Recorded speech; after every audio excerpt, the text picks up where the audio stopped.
Previously on the Vampire Diaries. Welcome again to the Vampire Diaries. Today I'm in a crime scene in Isiolo, and this is the Isiolo County Stadium.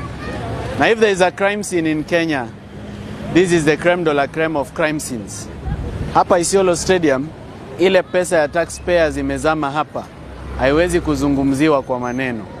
Now this stadium was allocated to this contractor, Barrows Construction Company Limited. Wenye Barrows Construction Company Limited wanaitwa hivi: Isaac Ahmed Mohamed Barrow, na mwingine anaitwa Mohamed Ahmed Barrow.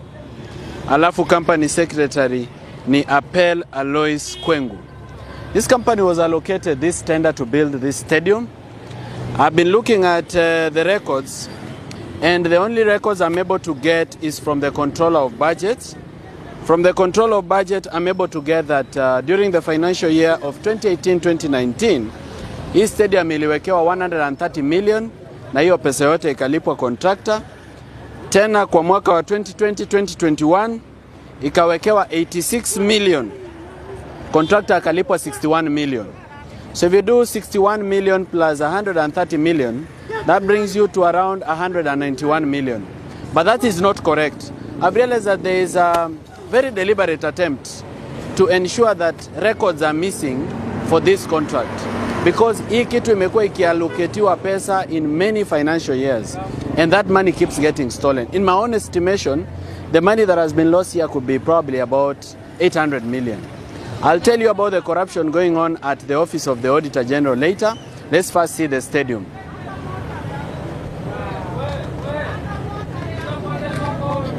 So this is Isiolo County Stadium, and this is it. So according to the county government project implementation report, they said that this stadium is complete by 70%. Wataka tutembelee hii stadium tuone what 70% looks like. Now there's something I want you to understand, Kenyans. Hii office ya Auditor General, there is still corruption in that office, because somehow this stadium has never been put in the Auditor General's report as an audit query. And you know the process of audit, kama naweza kukuelimisha kidogo Mkenya mwenzangu, this is what happens ndio Auditor General anaweza kutoa ripoti.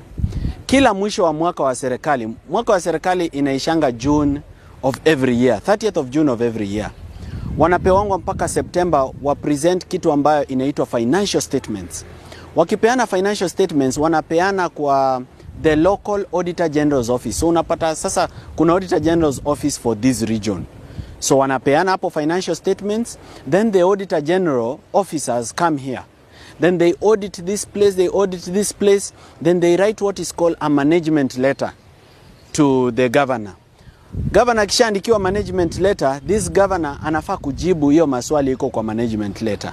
Then they write a draft report, tena wanarudisha kwa governor. Tena anajibu ile maswali iko kwa draft report before they send the final report kwa Quality Assurance Auditor General's office in Nairobi, so that the Auditor General signs the report. Sasa hapa katikati kwa ama officer wa region hawa, some of them are very corrupt people. Kwa sababu I don't understand how some of these projects are missing in the Auditor General's report, yet this is the situation on the ground. Inamaanisha iko watu wamekuwa wakikula pesa, wanaficha wa Kenya vile mali ya umma inaibiwa. If this was in the Auditor General's report, tungekuwa tumeipata. Nimeipata kwa Controller of Budget Implementation Report, Annual Implementation Report. Hapo ndio nimepata kwamba financial year 2018-2019 waliweka kwa hii mradi 130 million Kenya shillings. Alafu 2019-2020 wakaweka another I think 80 something million, wakalipa contractor 61 million. But I'm convinced, very much convinced, that is not the only money from many records, that is not the only money that was allocated or that has been spent or that has been paid to this contractor. Therefore, EACC na DCI, they should investigate what happened to this project and what happened to taxpayers' money. There should be value for taxpayers' money. Hii miaka yote unaona stadium ni mawe. Can you see? This is a quarry. Nasikia iko watu wanakujanga kuchimba. I want my cameraman to keep coming so that I show you most of the stadium. Unaona iko watu wa construction wanakujanga kuchimba mawe hapa in this stadium. You can see it's a shell. Hapa Isiolo people wangekuwa wamejenga talents. The youth wangekuwa na furahia hii stadium. It would be available for national events. Angalia. Ng'ombe na mbuzi wanakula nyasi kwa stadium. Yeah? So there is so many conflicting reports. Some people say the money that was allocated was 384 million. Others say 600 million. Others say 900 million. The only source of truth should be the Auditor General's report.